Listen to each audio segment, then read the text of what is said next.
When I was about 4, this was in 1997, my mum and brothers went to a water park on a weekend during the summer. The park was set up so that you would walk through the entrance and run directly into a food court with a little information or map station there. To the left was inside an arcade area with a roller coaster, a little one, directly outside of it, and behind the arcade building was an enormous wave pool. To the right of the entrance was the kiddie park, and then behind the kiddie park was a lazy river and all the water slides with it. Since my brothers were older and they wanted to ride the big slides, my mum and me split from them to head to the kiddie park. I remember playing for a little while, making some friends with some of the kids, when this one little boy asked me if I wanted to go to the wave pool. Since I was little, my mum told me that I was not allowed to go to the wave pool, at least without an adult, so I told him that I couldn't. He then said that it's not a problem. My dad is already waiting for us, and he's already told my mum that he was going to watch us. Well, being a dumb kid and marveling at the wave pool since we got there, I was pretty much sold and followed him over there. My mum probably didn't notice at the time because the lawn chair that she was sitting in around the kiddie pool was being blocked by little kid slides and billions of other little children. But we headed to the wave pool and met the kid's dad. He immediately took my hand and guided me into the wave pool. I remember only being there for like 2 minutes tops until he picked me up and carried me back out of the pool. I don't think that I even asked where we were going, but I assumed the food court because that's where we were headed. I then remember reaching the entrance gates and a lifeguard approached us and asked if my name was so-and-so, and I said yes, and started crying because I guess I thought that I was in trouble. The lifeguard then grabs me from the dude, and I see my mum running up, sobbing. Years later, we're revisiting this story, and she tells me that she noticed that I was missing pretty quickly and told a lifeguard to close off the entrance to the park. I was wearing a yellow bathing suit with pink flowers on it and 2 yellow ribbons in my hair, so the description gave me away instantly when the man was carrying me out, that is. I asked my mum about the kid, and she had no idea what I was talking about. She said that it was just the singular man, and apparently he ran to his car in the parking lot as soon as the lifeguard took me out of his arms. In other words, there was no kid with him.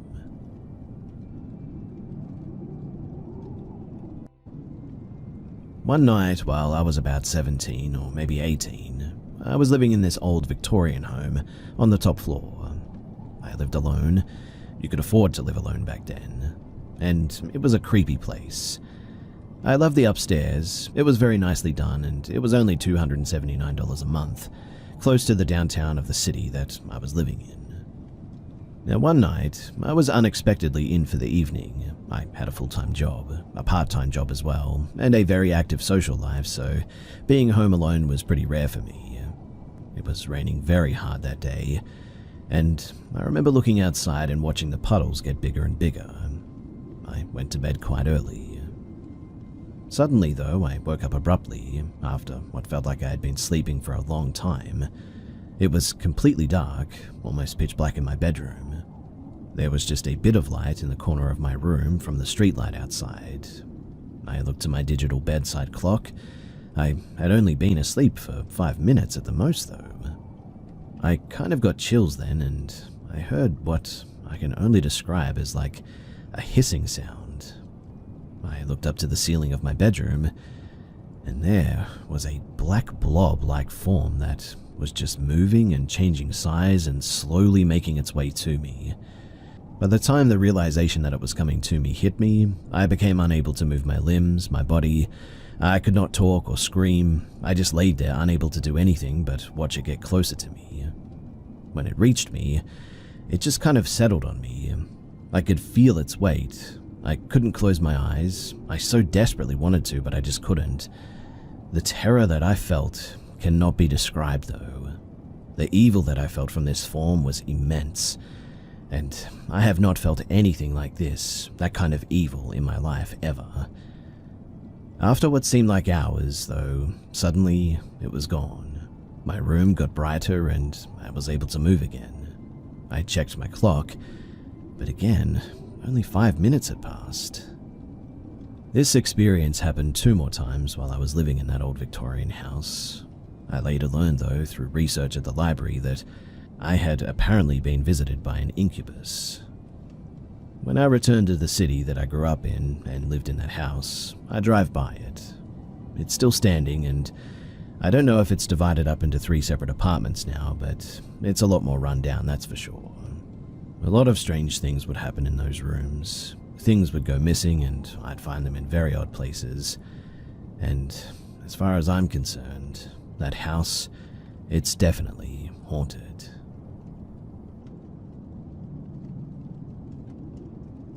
I was traveling with some friends on some 4x4 trails in southern Idaho. We were camping out one night, singing music around a campfire for quite a while, and my friends decided to go to bed eventually. My ex and I stayed up a little bit longer, hanging out around the fire and just enjoying the atmosphere. Then suddenly, everything just got dead silent, like the world got put on mute. I'm no stranger to this phenomenon. It generally happens when there's a predator nearby, and being in bear country, I had my bear spray on me, so I wasn't too worried. My ex and I continued to enjoy the fire, though, until we heard someone way off in the distance say, "honey," 3 times. You could tell it was far away, but it also had the sound of a whisper rather than a yell, an almost questioning tone, like it was a woman calling out for her husband. My friend peeked out of his rooftop tent and asked if we were the ones calling out, but we weren't. The weirdest thing, though, is that it just didn't sound right. More so something that sounds like a woman calling out honey, but not actually a human woman. I couldn't put my finger on what it was, but the more rational side of us decided that it may have been a hiker or something. The moon was full, so the idea of a couple hiking at night, especially since we weren't too far from the nearest town, wasn't too unlikely, I guess. My friend and his girlfriend, they decided to rejoin us for a little bit, and they also commented on the lack of wildlife sounds. We sat for a few more minutes before, again, hearing that honey sound. My friend agreed that it didn't sound right at all. He called out hello just in case there was some poor lost woman somewhere, but nothing responded. A few minutes later, we heard the same call, but from the complete opposite direction. With how far it sounded, there is just no way some lost hiker could have circled all the way around our camp that quickly. We lit up our floodlights, and we quickly booked it out of the area, and ended up cutting our overland trip very short. I still have no idea who or what made those noises, and it really still creeps me the heck out. Honestly, too, I'm really not sure if I'll be traveling to southern Idaho ever again. Now, I know that this sounds fantastical and wild, and honestly, I couldn't disagree. This is in fairly remote backcountry, West Virginia, which is known for being old and haunted. It was experienced entirely by the 2 of us, but the worst parts by all 4. This led to all 4 of us at some point battling personal issues in our lives that I believe stemmed directly from this encounter. The following is, at least to my memory and what I've been able to corroborate with the other people that were there, 100% accurate and true. So when I was 17, 2004, we had a bad experience camping near haunted train tunnels and sites of sudden tragic death. The history of the immediate 1 square mile area is that mother and son drowning in the creek nearby, drug dealers killed in state police shootout at a nearby hunting cabin, and many years before, cheap laborers had been killed building this double set of train tunnels. They were actually buried in a long-forgotten little graveyard nearby the tunnels that has since been found and restored. We decided to go camping before graduation, as a friend group of 4, just to do something one last time before we all went our separate ways in life. This is a private property on the backside of a big hill around which the creek flows in a huge several-mile-long bend. A camp set up and fire going. Shortly after nightfall, my cousin and I sat back on the creek bed, maybe 20 yards away from the camp spotlight, fish in the water. We then began to hear a sort of rhythmic sloshing sound. a slosh of what sounded like somebody wading through the water, maybe halfway up to their shin deep. So we shined the light around upstream, and we then spotted symmetrically and rhythmically consistent disturbances made by what looked and sounded like invisible feet or legs sloshing toward us. When we would turn our spotlights off, it would start again. It would then stop when illuminated, and whatever it was definitely reacting to us. And this was the first ice bucket stomach clench moment we knew that this was not fish and could not rationalize what was actually happening.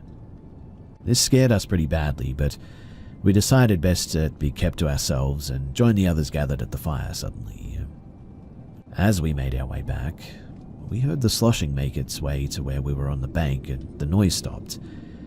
Given the speed that we witnessed it moving and how far it was from us when we were watching it, it must have sped up to make it to the bank that we were on in the amount of time that it took us to get to the camp. Others at the camp heard it as well and figured that we'd either gotten in or somehow riled up some fish, but we just played it off in the end. And as crazy as it sounds, it sounded and looked like an invisible person wading towards us through the water.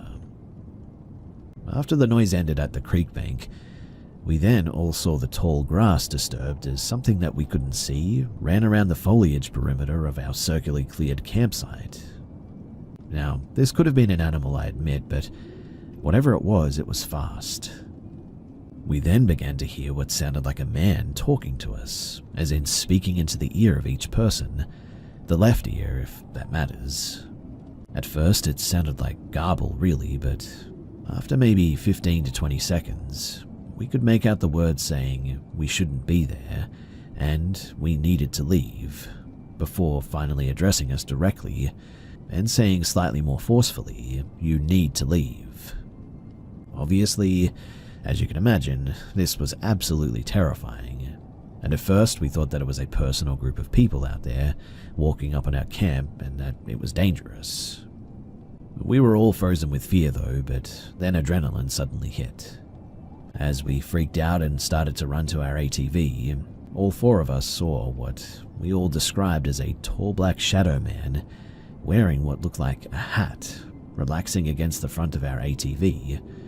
It straightened up when we saw it, and it saw us allegedly, and it just sort of hung there staring at us for a few seconds. No feet. The legs ended in sort of wavy lines, like looking above the fire at the heat waves.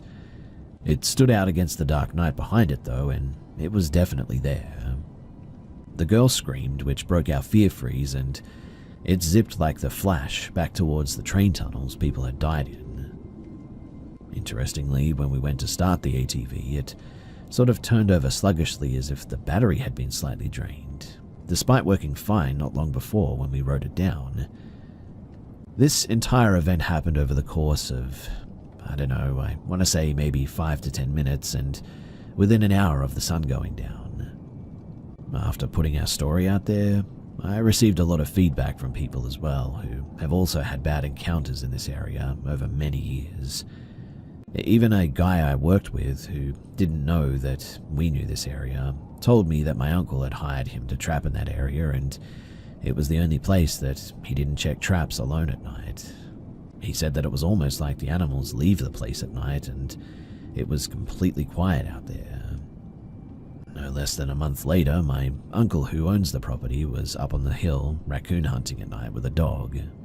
At some point the dog was on a rock face up above him and actually knocked a large rock loose that fell and struck my uncle in the side of the neck. This understandably messed him up pretty bad and paralyzed almost his entire body, but he still had limited functionality on his left side.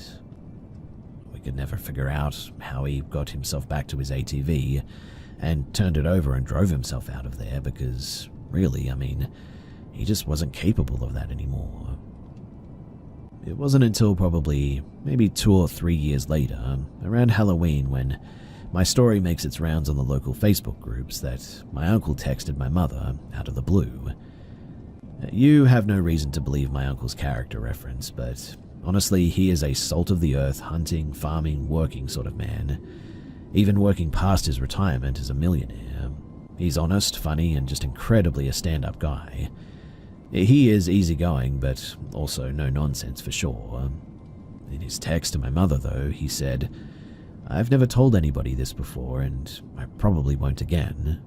But the man in the hat that the kids saw at the creek that night helped pick me up off the ground and put me back on the ATV and turned me around." Until I heard that, I had always assumed that the Shadow Man was the one who was trying to scare us out of there, but thinking back on it, maybe he was the one whispering to us, telling us that we needed to leave and possibly avoid something scarier and more dangerous. Although I honestly have no idea what could have been scarier than that. Here and talk about my house and some of the weird stuff that's been going on recently in it. I've lived in this house alone for about 5 years now, I would say. Nothing really noteworthy happened until 2021, and it really wasn't anything crazy. Like small stuff. My garage door would be open when I thought that I'd closed it. The sink is running, cupboards open, etc. I started noticing other stuff happening around that time as well, though. I would think that I'd hear footsteps around my house, but it was always something that I thought that I could play off as just being tired since my work full-time along with college and all that. It didn't happen all too often as well, so I didn't really worry too much about it. But it started to become more frequent as years have gone by, and recently a few things have happened that have definitely got me pretty spooked, to the point that I've stayed at a friend's house because of them. I'll share them now, but I'm really not sure what I want out of this. Maybe some clarity or something, or some advice on what to do, but yeah, here's what happened. So the first thing that happened was around August of 2024. I was sitting in my office room doing some homework and playing some music. I started to hear what I thought sounded like a woman at my door. Now, I note, my next door neighbor is a single mother and she goes on walks past my house literally every night. Figuring that she might be at my door asking for something, I open the door, only to find no one there. I close the door and sit back down, and over the next week or so, I started hearing what I thought was a woman talking just out of earshot. I would think that it was my TVs, but I keep them off when I'm not using them. I was pretty stumped and frustrated over it as well. It all built up to one night where I'm laying in bed and I hear this same voice, lady just out of earshot, talking at my bedroom door. Tired and creeped out, I jumped out of bed to check, only to find when opening my door, nobody was there. It chilled me enough to where goosebumps formed. I locked my bedroom door, which I never do, and got back into bed. Maybe 5 minutes later, it started happening again. I got back up and literally screamed, "Leave me alone," packed a bag, and I ended up spending the night at a friend's house a little ways down the street, and it hasn't happened since. The next incident happened about a month ago. Doing homework in my room, all of a sudden my home phone starts ringing. Problem is that I haven't had a phone connected since the hurricane swept through Florida, and have had no reason to put it back in. I quickly jumped out of my bed, shuffled out to check the phone, and sure enough, it's ringing at me. I picked it up and it immediately died. I have absolutely no clue how this could have rung as well, unless the phone battery is jacked up or something. Since then, I have thrown the phone away because, to heck with that, right? Now, this next one is the one that made me want to come on here and talk about my experience thus far. This happened about a week ago.